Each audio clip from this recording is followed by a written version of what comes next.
Hey everyone! Hey guys, what's up? Welcome back to our channel.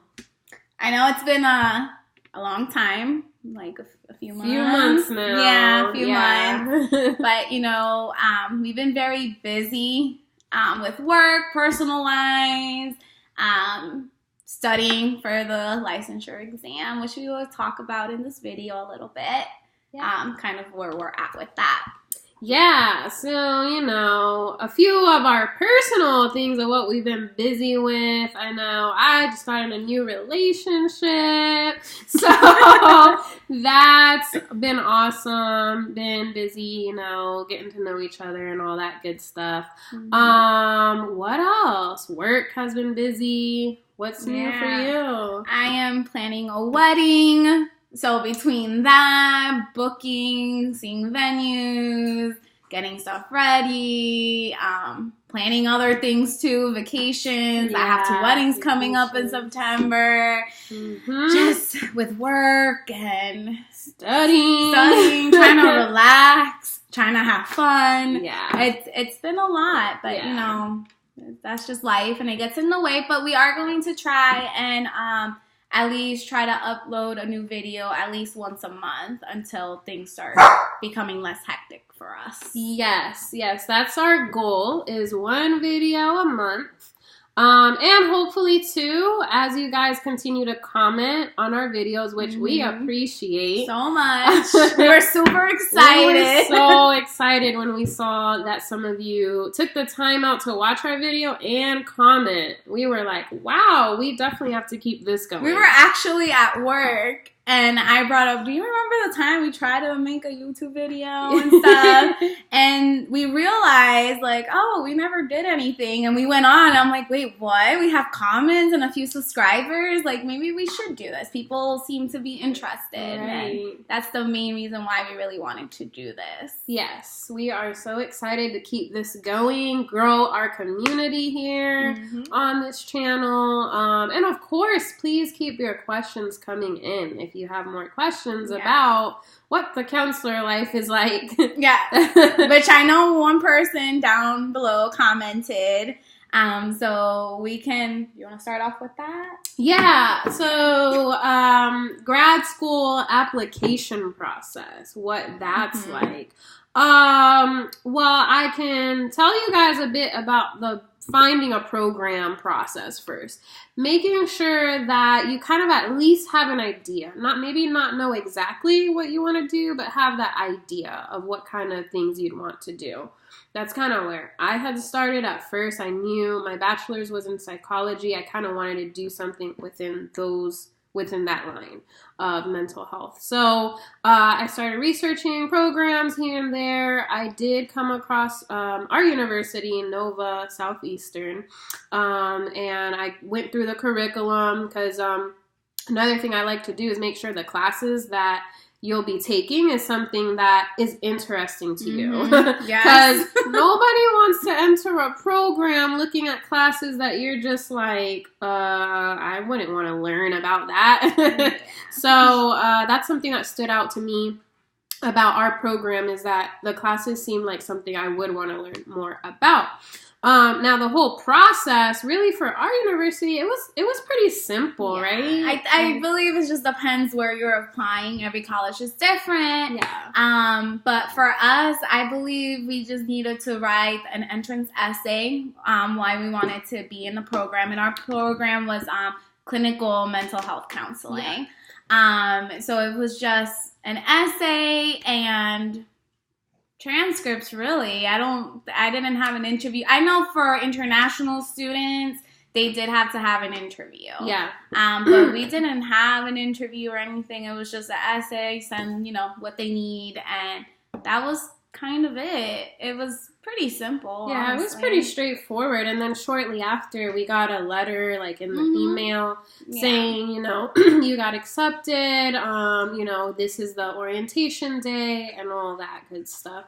Basically, orientation day is literally that. They just let you know kind of what you're getting yourself into. Yeah. And, And our school had, the way it was set up, we only did 1 weekend every month.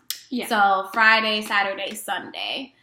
So it allowed people who had full-time jobs to be able to continue working and not have to drop out to part-time or anything like that on top of eventually when you do practicum and internship, because that gets pretty hard. Yeah, that does get really hard. And we'll talk about this in our future videos, but also that one of the things you have to take into account before getting into a program like this is your job, because most of these graduate programs do require a internship.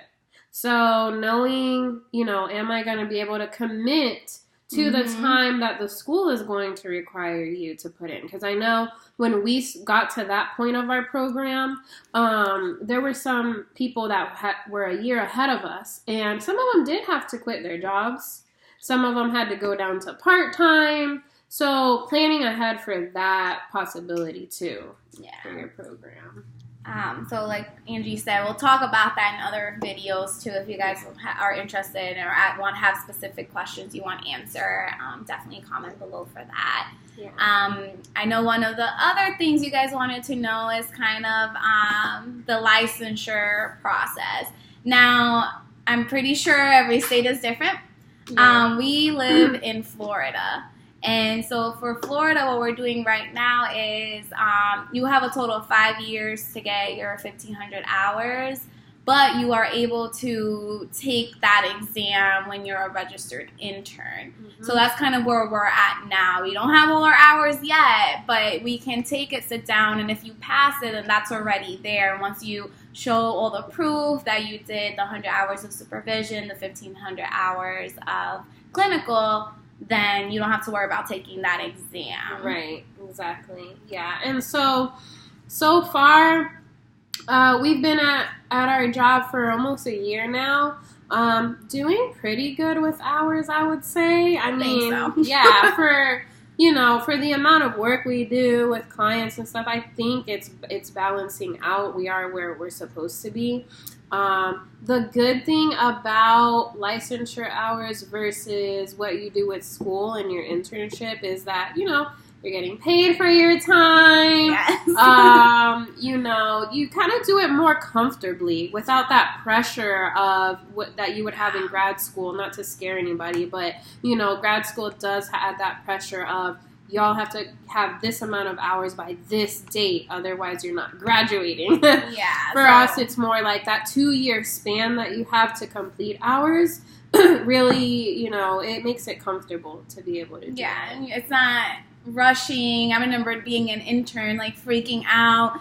Oh my goodness, I'm still short. These hours, how am I going to get this? Because I only have X amount of days and I have to get them. Yeah. And now you have years. Yeah. Well, not years, but, you have more time and, like, it's your job. You're getting paid. You're doing what you like to do. You definitely get a bigger caseload. Well, at least we're definitely getting a bigger caseload than we did in internship. Yeah. In the summer, we had a group running, so that helped throw in an extra hour as well. So just finding things. But, I mean, as far as practicing for the test itself, it's going. Where we currently work, we don't do diagnoses. So it for us is mainly really focusing on that. Yeah. But I mean, once you really look into what they're asking you, it's really about the wording, because sometimes okay, I know what it is, but you might miss one thing that they're saying. Like these tests can be really tricky. Yeah. So I think it's really, really reading carefully. Yeah. Knowing your stuff, assessments, diagnoses. I know they score you on 2 different sections: decision making and information gathering. Yeah. Yeah. And sometimes, you may think that you clicked the right answers, but then when the results come in, it's like, oh, try again. Yes. So it's a lot of, like, trial and error with the studying and making sure that, like, you really go back to the ones that you maybe got wrong to refresh on exactly why you got it wrong. Which it lets you see that. Yeah, it lets you see that. It explains, why your answer was right or wrong, which that helps a lot. I think for us personally, the advantage we've had is that our job, although we get very busy, we also have that time and space to study while we're at work. Yes. So that's always good to have, too. If you guys ever apply to a job and you notice that, yes, you are busy, but you also have some downtime, take advantage of that time to study for the exam. Yes. It's a lot of material. I mean, for me personally, information gathering, I've noticed I've been doing well. Decision making, because that goes along with diagnosis and assessment. I don't know every single assessment out there. So it's some of them are common sense. I'm trying to see, like, okay, well, that makes sense. It has this word in it. Yeah. But a lot of people, not to scare anyone, from what we've heard, a lot of people do fail it their first time. Yeah. So we're just really trying to pass it. Yeah, we're trying our best to pass it on the first try. That's the goal. Yeah. But counselingexam.com, that's the site we're using. We don't sponsor or do ads or anything like that. No. That's not why I'm saying this, but I don't know if that one's specific to Florida only, so maybe check in with that. Which one your state uses, if you guys do have something like that. Exactly, yeah. But the website we've been using has been very helpful. They say that it's a good one to use if you want to try to pass it the first time. Yeah. It says pass with flying colors. That's what's on their website. Yes, so. They have a huge banner. Yeah. And I also heard that it's set up more difficult than the actual exam. So if you can do well in the practice, you could be set for the real thing. The real thing. So our trial ends in November. There's a test in our state coming up, I believe, somewhere in December. Yeah. So we are trying to see if we feel ready and sit in for that. Yeah. So we'll see. We'll keep you updated on that. Yes, we will. And that's one of the challenging things about our field is that, our education really doesn't end just in grad school. Like, you've got 2 years that you still have to study materials to get your license, pass that exam. And even after that, the continuing education credits that are required to keep your license.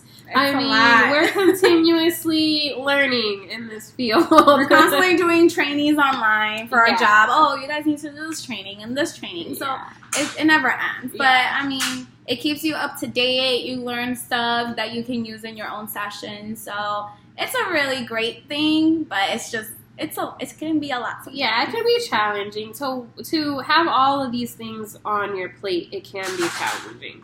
Because, again, we're human. We're balancing work life, personal life, education, all this stuff at the same time. But it's not impossible. And so we really just, our point of this channel is to be as honest as we can with all of you in what to expect. Because sometimes when you're in school, you don't really still have the full reality of what this is about. Yeah, sometimes you don't know, okay, well, then what happens? You don't have someone to guide you. Yeah. So it's kind of just talking to your supervisors, coworkers that have already been through the process and stuff. And with us, the great thing is our other coworker, we're all registered, and it really helps out. Like, we bounce ideas off each other. We talk about things from the diagnosis, like, well, what could this be? And stuff. We kind of, study together at times. Oh, yeah. So it kind of helps to have those people there, too, for support, someone you can talk about and they won't get bored or, what are you talking about? Yeah. Or, you may feel like, I don't know none of this, but they may be feeling that way, too, So it makes you feel like, okay, maybe it's not just me, it's the material and stuff, or things that we all just need to, improve on. Yeah, really. Exactly, yeah. From my understanding, I think some of you are still in school right now, or in grad school right now, from what I think. I don't know, I'm sorry guys. But if you are in grad school, just keeping in mind that, although when you graduate, you won't have that continuous support. Like in school, you have the professors, you have classmates, you have the discussions in class you can count on. And during internship, that can be super helpful because you get to, kind of talk about things from your internship, bring it to class. Don't necessarily have that afterwards, but as a reminder, don't let that scare you off because you will have, if you're going to register, you will have a supervisor. So counting on that supervisor, like Soramar said, for anything that comes up is super important, and your coworkers. Because we talk a lot about our cases. We do. Yeah. It's like, what do I do? Or I'm stuck here. Like, has this happened to you? Or can you believe this? And it just helps. It does. It helps. It's a great help. So definitely keeping that in mind that, you're not alone and you'll find people that you can relate to and who are there to help you and be your own support at work or outside of work, whatever it may be, throughout this long process. Yep, because it is long. I think another question that you guys had was, what's a day in our life like as counselors now? Yeah. You want to go ahead? So I'll let you guys know pretty much from start to finish how the day goes. In the morning, that's my chill time. I don't like to feel rushed in the morning because then if I get to work feeling like I was rushed, it's not a good start to the day. So I really try to wake up calmly, do what I have to do. The drive to work is not stressful, thankfully, but that's very rare to happen. Some people have to take tolls and everything. But I try to listen to music that I like. I try to just, start the day thinking positive as much as I can. Then I get to the office, and that's when it starts. That's when it starts, guys. At our facility, I don't know if we've mentioned it before, but we do work with abuse victims. So we have a calendar. We have a Google Calendar where we keep track of our appointments with clients. So I always check that first thing in the morning just to see, because sometimes people will cancel, ahead of time or something, or even just to get my mind ready for what kind of day it's going to be. Because some days might be more packed than others. You might have 2 or 3 clients. Some days you'll have 5 clients in one day. So I try to get ready. I do my little to-do list. What are some things that, I need to get done today aside from seeing clients? My sessions with clients, I really try to plan ahead, but doesn't always work that way, to be honest. I don't always have an exact plan for each session. So for those scenarios, if I know I didn't plan, I will just meet with the client, see where they're at, did anything happen during the week, anything like that, and then kind of just roll through from there on what I think they might benefit from.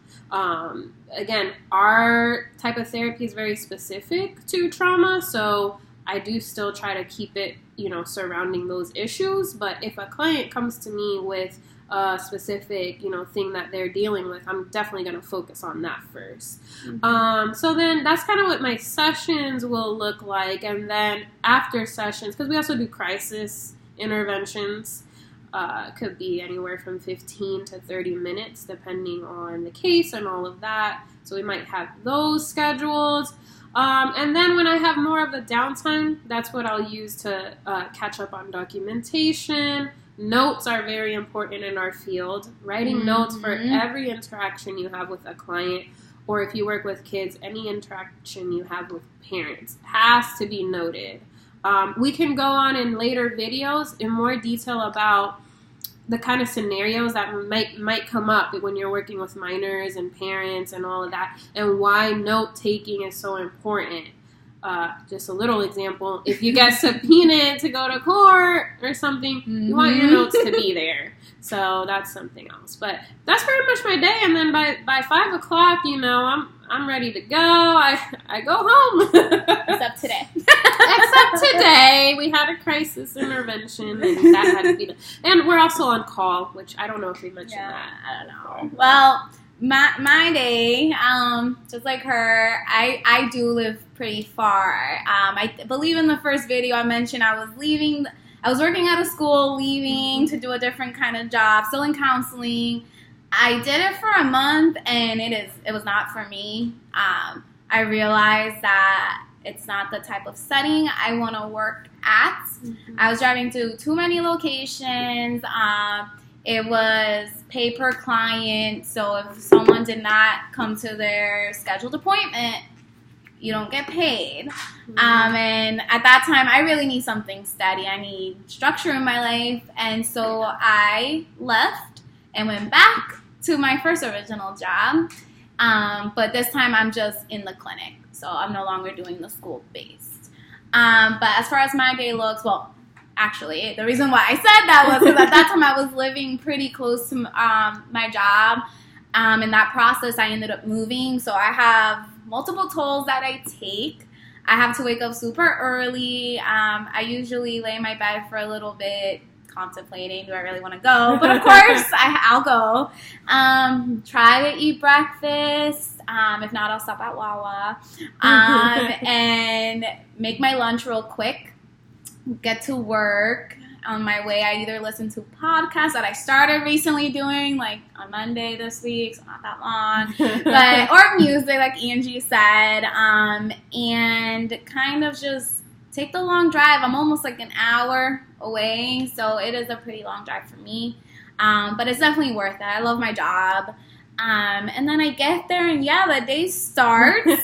Kind of like she said, look at my calendar, see what days I have back-to-backs. Mm-hmm. Now, guys, when you schedule clients, do think about yourself at one point. Yeah. Like, can I do 3 sessions in a row with, like, maybe 1 minute in between to go to the restroom? Right. Because it can be very mentally drowning at times. Especially depending where you work too. We work with trauma, so it can be a lot if we're constantly doing 3 or 4 back to back to back, mm-hmm. and it's all heavy material. It can definitely take a toll on you sometimes. Yeah. So I mentally prepare myself for those kind of days, and we work at the same place, so it's kind of the same thing, documentation, what treatment plans I have to do, what things I have to score, what files I have to make, what phone calls. Mm-hmm. And like she was saying, for on-call, so every month there's a new schedule, and now that we have a few more extra people that joined our team, we'll be getting about, I think, 3 or 4 days of on-call, meaning you can get called in at any time, midnight, 3 in the morning, 3:30, doesn't matter. If a crisis does happen, mm-hmm. you get called in, you have an hour to get to work and help out with the crisis. See if the kid is stable enough to go home, if they need to be Baker acted, what's happening. We offer counseling services. They don't said we provide them with a list of referrals that they can contact to get some additional help. Yeah. So it's a lot sometimes. Last week was pretty tough. Yeah, this week has been smooth. But last week took a toll on me. I felt stressed, and I haven't felt stressed in a while until last week. So. Yeah, me too. I think it just fluctuates at our job, and so, don't get the idea that whatever job you get in counseling is going to have an on-call schedule. Yeah. There's a lot of jobs out there that don't require that. Some may actually require weekends, though. It really just depends where you end up. Yeah. For us, we don't work weekends, which is awesome. But we do have the on-call schedule, and sometimes we're on call for the weekend, but it's really not that bad. Most times we don't really get calls, so it's not bad.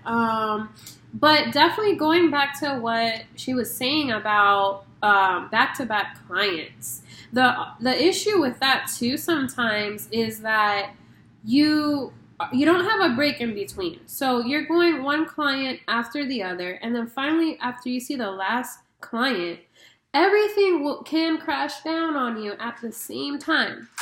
And what I mean by that is the stories all at the same time, because you're still, as a counselor, your mentality sometimes can be, okay, well, what am I maybe going to focus on next week with this client since they shared this with me today? All of that can probably hit you at the same time after you see that last client, because you haven't had a time in between to kind of, like I say, regroup. That's been my experience. So I don't recommend those back-to-backs. If you can avoid it and spread them out a little bit. Two back-to-backs, that's not horrible. Not but when you go into like 3 and 4, I mean, from speaking for myself, tomorrow morning I do have 3 back-to-backs. Yeah. So I took a look, tried to plan ahead, but like Angie said, sometimes your planning doesn't go as you want it to. Mm-hmm. They will just come up and something happened during the weekend from the last time they saw you. Yeah. So you definitely want to focus on that and then tie it into, since the model we use is so strict, try and tie it back into that. Yeah. But definitely, like she mentioned, focusing on what they come in with. So it can be a lot, but if you can avoid it, do it. Yeah, just keep them, evenly spread out on the schedule. Yeah. At least even if it's just 30 minutes, that way you can do your note. Right. Because if you think about it, if you have 4 back to back to back to back, and then it's towards the end of the day in the late afternoon, you're not going to do those notes until the following day. Yeah. And if you have clients that morning, then you have to do those clients from your morning plus the last people you had the day before. Yeah. And sometimes, we are trained to be good listeners and all that, but sometimes with everything you're hearing, it's like, okay, hold on. Was it them that said it? Right. Or was it the other person? I can't remember. And then you have to take a step back and really try to remember what conversation you had with who. Yeah. Yeah. The wires get crossed sometimes, and you're kind of like, wait, no, it wasn't that client. And you have to be careful with that, because if you see that client again, you say, remember when you talked about this? And they'll say, no, that's not. Then you have a problem there. Yeah. Then you don't want to make that mistake, because it could be how are you dealing with the loss of your friend or something? Yeah. And then it's like, well, my friend died. And it's like, oh, no, not the person. That's not, I'm sorry, wrong person. Now that I say I'm sorry, remembering that we're not perfect, mistakes do happen in our fields. We deal with a lot. Doesn't matter if you're doing trauma, if you're doing any other population. We deal with a lot because we have multiple conversations with people and issues of all sorts.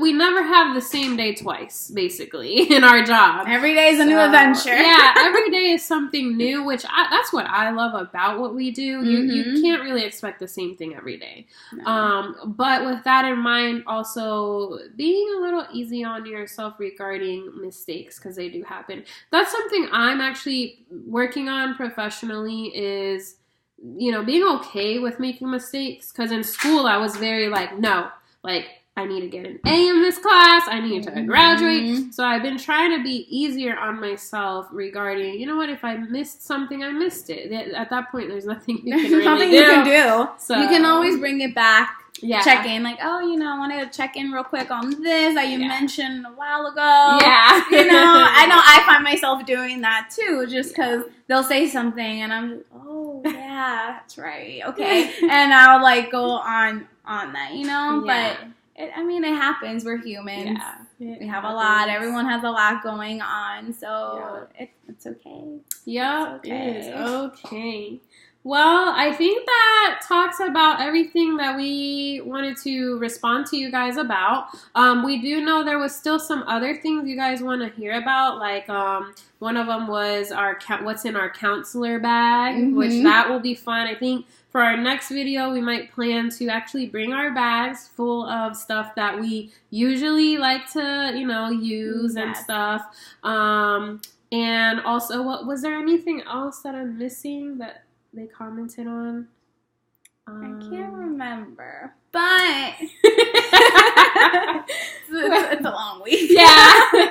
But you guys, obviously, if you have the time, definitely leave a comment below. Any other topics you guys would like us to talk about or explore, any other questions you may have about the process at any point. Like I did mention, we're in Florida, so depending where you are, every state varies, has its own rules.